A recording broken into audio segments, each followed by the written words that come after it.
Bonjour les Itata et soyez les bienvenus dans votre rendez-vous avec l'actualité. Écoutez ça, aujourd'hui je vous propose de parler de sport et puis pas n'importe quel sport. Là c'est du vrai challenge, du défi. Le 5 avril prochain, la ville de Saint-Joseph accueille un gala de boxe porté par l'association Move and Box. C'est une académie et pour nous en parler aujourd'hui, nous recevons sa présidente. Bonsoir Sophia Azur-Basile et bienvenue. Bonsoir, merci beaucoup. Alors, vous êtes en pleine forme, j'espère. En pleine forme. Alors, dites-nous, je parlais de boxe. Il y en a plusieurs. On entend parler de boxe française, boxe anglaise. Pour être sûr qu'on parle bien de la même chose, est-ce que vous pourriez nous la définir, cette boxe anglaise? Alors, à l'Académie Move and Box, on parle de boxe anglaise. Ça veut dire les points, tout ce qui se passe au niveau en haut de la ceinture. Donc, pas de coups de pied, pas de coups de genou, uniquement les points. D'accord. Alors, ça veut dire qu'on va mobiliser vraiment le haut, mais on fait aussi des exercices pour être musclé du bas. Il ne faut pas imaginer. Absolument. Il faut savoir se déplacer, il faut savoir avoir un bon jeu de pied, il faut avoir des bonnes cuisses. Donc, oui, c'est tout le corps qui va travailler. L'agilité. On le sait, absolument. L'agilité, la rapidité, etc.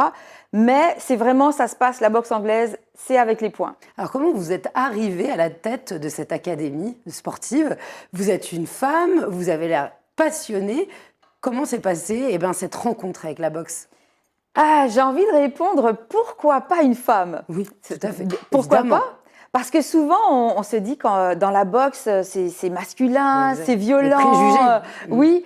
Et en fait, ces chers hommes ont besoin de nous, hein, les femmes. Évidemment. Et on forme une très belle équipe. Je pense qu'il y a un bel équilibre avec nos coachs masculins et féminins et la présidente qui est moi, une femme. Ça fait une belle chimie avec les femmes. On a certains atouts, je crois, pour gérer ce genre de choses-là. Pourquoi j'ai accepté d'être à la présidence? Premièrement, le sport et moi, ça fait juste... je vis de sport, je m'entraîne tout le temps de différents sports, incluant la boxe. Je suis tombée dedans il y a une quinzaine, voire une vingtaine d'années dans la boxe, avec mon mari qui, à l'époque, était boxeur professionnel. Donc, tout ça fait que je suis dedans, je suis passionnée, je sais les bénéfices énormes que ça apporte au niveau humain. Donc, voilà. C'est comme ça que ça a commencé cette aventure, une quinzaine d'années. Et puis, entre-temps, dans l'académie, vous n'êtes pas seul. Pour pouvoir entraîner, il y a toute une équipe avec des gens qui sont qualifiés pour ça, qui apportent différentes spécificités. Pouvez-vous rapidement les présenter? Oui, alors on a notre directeur technique qui est un coach international, Greg Basile. Donc, c'est lui qui va vraiment gérer tout l'aspect technique, tout le coaching mental et physique de tous nos athlètes. On a d'autres coachs aussi qui se sont joints à l'équipe. Donc, on a coach Rodrigue, coach Laurent, que je salue, et une nouvelle venue, une femme, coach Valérie, qui s'est jointe à l'équipe récemment. Et ont une très, très belle équipe de coachs. Et dans nos boxeurs aussi, certains qui ressentent cette petite étincelle, qui ont envie de se former. Donc, on en a certains qui sont tranquillement en train de se former pour devenir ensuite coach. Transmettre Exact. leur passion. Exact. Alors, comment ça se passe quand on arrive dans votre académie, Move and Box, et qu'on n'en a jamais fait? Vous acceptez le public novice ou il faut quand même déjà avoir des bases de sportifs? Pas du tout. On a vraiment tous les publics. On a des novices qui n'en ont jamais fait de leur vie. On a des personnes qui sont déjà initiées, qui en ont déjà fait depuis des années ou depuis 2-3 mois. Donc, vraiment tous les publics. Et on les accueille. Premier cours, ce sont des cours gratuits pour la première fois. Cours d'essai, où on va évaluer vraiment, voir un peu comment cette personne-là évolue, un peu au niveau de son cardio, comment elle se mélange au groupe, comment elle est endurante, et tranquillement adapter l'entraînement à chaque personne. Est-ce que vous faites des entraînements adaptés? Je pense à des personnes qui peuvent avoir des petits handicaps, un bobo par-ci selon l'âge, et puis les pathologies familiales. On peut aussi imaginer que la boxe, elle peut être adaptable à ça? Absolument. Alors, on en a des boxeurs ou des boxeuses qui ont certaines pathologies. On a la chance à l'Académie Move and Box d'avoir vraiment une équipe pluridisciplinaire avec non seulement les coachs, mais aussi d'autres professionnels de la santé qui travaillent avec nous. Donc, on a des médecins, par exemple, qui travaillent avec nous. Quand on a besoin de certains conseils ou d'un certain suivi, on s'adresse à eux. On a des infirmiers et infirmières. On a également ostéopathes, naturopathes, diététiciennes. Enfin, on a vraiment plusieurs professionnels. Absolument. Et quand c'est nécessaire, On a une situation, par exemple, où on a accueilli un jeune qui avait certains problèmes depuis la naissance au niveau de sa marche, on va dire, de la marche. Et voilà, on a fait appel à des professionnels pour le suivre et pour adapter les entraînements. C'est très, très important pour nous. Et c'est pour ça qu'à l'Académie Move & Box, on parle beaucoup d'accompagnement personnalisé, mais d'accompagnement psychosocial. On va vraiment prendre en compte toute la personne pour mieux adapter les entraînements. Et pour mieux le faire progresser, parce qu'une méthode qui marche avec l'un ne marche pas forcément avec l'autre. Tout à fait. Alors en préparant cette émission, vous me disiez que la boxe, c'est certes, on imagine le combat à deux, mais c'est aussi le combat contre soi-même, contre ses pensées limitantes. C'est un challenge face au sac. Chacun peut choisir s'il veut passer au côté concours, compétition, je devrais dire, ou alors rester dans quelque chose de vraiment athlétique et sportif au quotidien. Absolument. Et la première chose que vous avez nommée, c'est tellement ça. Le premier combat, c'est celui contre soi-même. Les pensées limitantes qu'on peut avoir, ce qu'on peut avoir entendu, ce qu'on peut avoir créé nous-mêmes. Donc le premier combat, d'ailleurs, souvent les compétiteurs le disent, le premier combat, c'est le combat psychologique, avec soi-même pour être capable de se sentir prêt.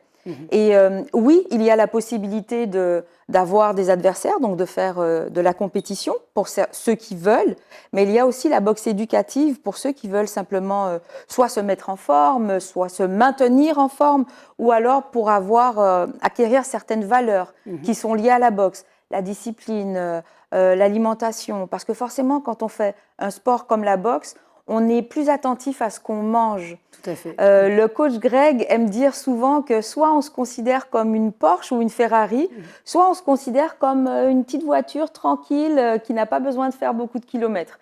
Alors souvent, on va se considérer comme une voiture de luxe et donc on va lui donner du très bon carburant pour pouvoir mieux performer. Tout à fait. Alors, je comprends tout à fait votre discours. Les personnes qui vont venir, ils peuvent choisir entre ces deux options, glisser de l'un à l'autre, parce que c'est vrai que des fois, on peut être surpris par ses propres capacités. Puis aussi, selon les moments de vie, et dire « Oh, bah là, je serai plus tranquille. » Ok, vous adaptez.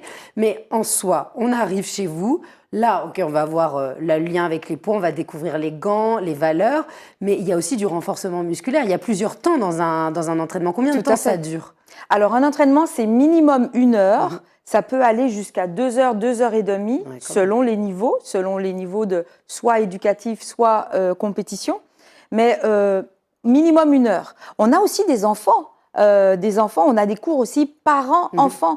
On a des cours pour les plus âgés, on a des cours pour les plus jeunes, les ados.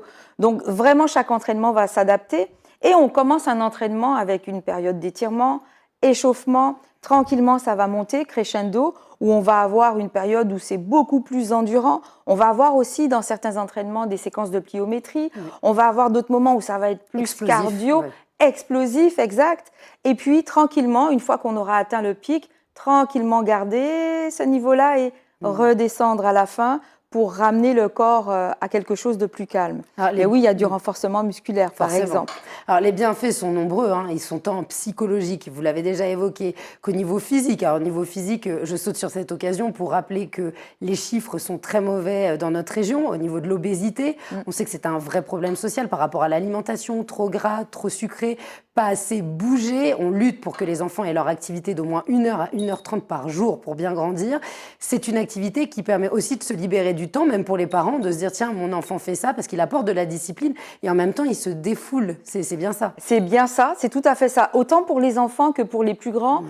Quand on parle d'obésité, on a plusieurs personnes qui sont à l'académie et qui ont commencé par rapport à des problèmes d'obésité et qui ont réalisé que le simple fait de boxer, de rester actif dans l'entraînement, compétition ou pas, eh bien, ils ont tranquillement réussi à trouver un poids de forme, un poids santé, même sans avoir fait de gros changements au niveau de leur alimentation, mais ça se fait tout seul. Notre corps génère certaines hormones. La faim arrive, on s'aperçoit que les protéines nourrissent mieux, l'hydratation est indispensable pour contrôler les courbatures. On boit plus d'eau, exact. Donc ça se fait vraiment progressivement et notre corps est très très à l'aise, il est fort notre corps pour savoir de quoi on a besoin.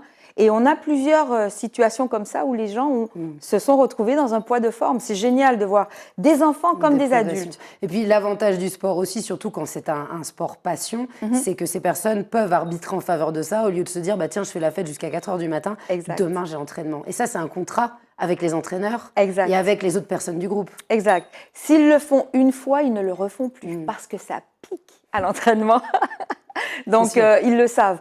Discipline, c'est pas la discipline aiguë où on est contraint de faire quelque chose, mais c'est une autodiscipline où on sait que ça, je sais que c'est bien pour moi. Si je me couche à 2 heures du matin après avoir bu de l'alcool, demain, ça va être trop difficile à l'entraînement. Et j'aime mon entraînement. Donc, je vais me coucher plus tôt. Les copains, je les verrai après, une autre fois. L'arbitrage se fait par soi-même. Exact. Alors là, on dit aussi les bienfaits psychologiques. Vous avez des très beaux témoignages qui sont indiqués sur votre site de personnes qui témoignent d'excès, de violence, notamment un par rapport à son frère, c'est bien ça, et puis qui ont vécu des choses difficiles. Et ça, le sport devient alors un exutoire et un canalisateur. Absolument. Il devient un exutoire, un canalisateur où, dans l'exemple que vous citez, par exemple, son frère le tapait quand il était plus jeune et il a trouvé un exutoire avec la boxe.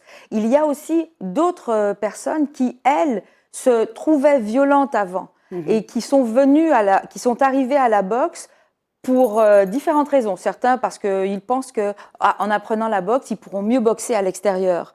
Sauf qu'on apprend une telle discipline avec de belles valeurs qu'on n'a plus envie de boxer à l'extérieur.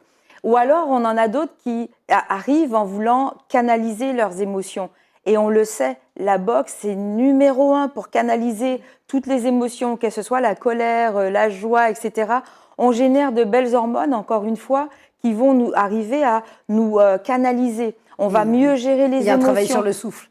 Un travail sur le souffle, complètement. Un travail sur le souffle, sur les émotions, au niveau psychologique et au niveau de la concentration aussi. On a constaté avec des études que les jeunes sont beaucoup plus aptes à se concentrer sur leurs études quand ils pratiquent la boxe de façon régulière.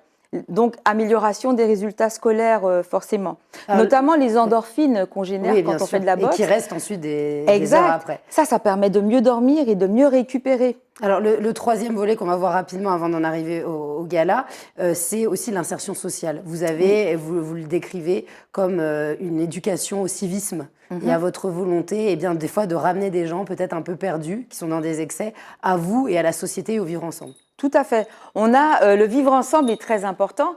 On a vraiment plusieurs catégories sociales, je dirais. À l'Académie Move & Box, on a autant des professionnels, des sapeurs-pompiers, des policiers, etc., des étudiants, mais aussi, par exemple, des jeunes qui ont décroché de l'école et qui arrivent par différents canaux et qu'on doit accompagner au niveau psychosocial. Et c'est de trouver vraiment ce qui va les accrocher à la vie, à leur passion, ce qui va les amener à retrouver le goût de certaines choses. Exact, de donner un sens. Et on en a qui sont arrivés complètement perdus par rapport à leurs orientations, leurs objectifs, ils ne savaient plus trop où ils en étaient et qui ont tranquillement retrouvé. Je vais citer juste un exemple. On a un jeune qui est arrivé une vingtaine d'années à l'Académie Move & Box, il se reconnaîtra.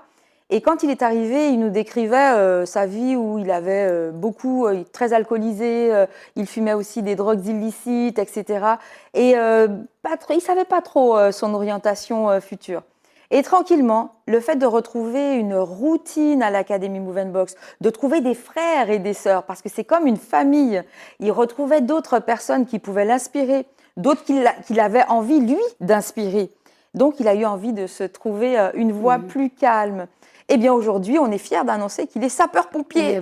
Et oui, on est super contents et il est encore en train de cheminer pour faire d'autres choses. Il voudrait être coach, entre autres. Donc, voilà, c'est un exemple. Exactement. Tout à fait. Alors là, le 5 avril, pour les spectateurs et spectatrices qui nous regardent, qui regardent cette émission, ils pourront venir voir le gala. Vous avez lancé ça, le premier gala à Schœlcher, c'était cet été, pendant les grandes vacances. En juin dernier. En juin dernier. Et là, vous continuez, vous allez dans un autre territoire, puisqu'il s'agit de la ville de Saint-Joseph.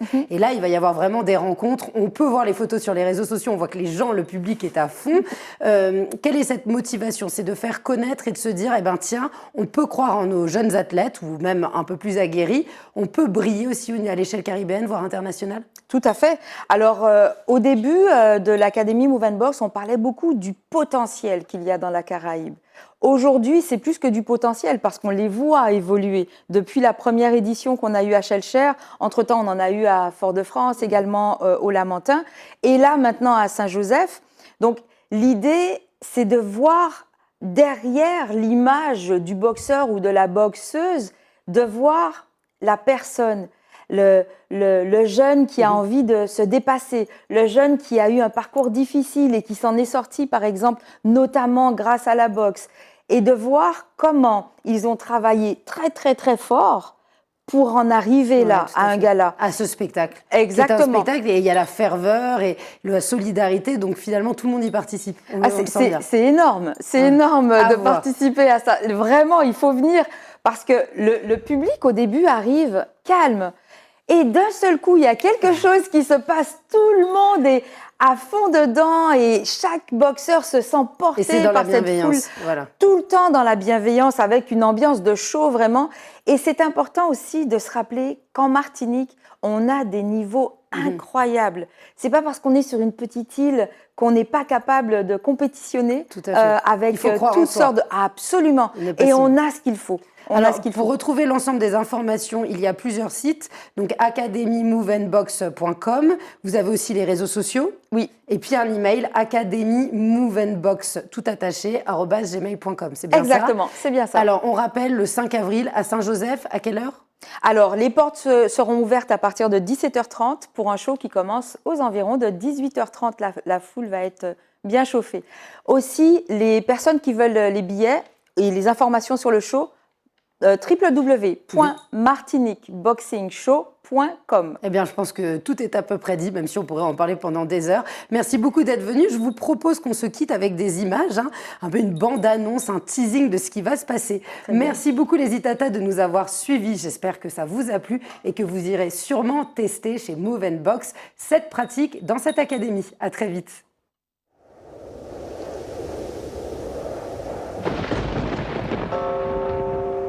Une tempête se prépare. Les guerriers du ring s'entraînent sans relâche, sculptant leur corps et leur mental pour affronter la fureur à venir. Chaque goutte de sueur, chaque coup porté les rapproche inexorablement de l'œil du cyclone. Bientôt, les vents se déchaîneront sur le ring et seuls les plus vaillants resteront debout. Rendez-vous vendredi 5 avril à 18h30 au Hall des Sports Georges Châtenay-Rivaudet de Saint-Joseph.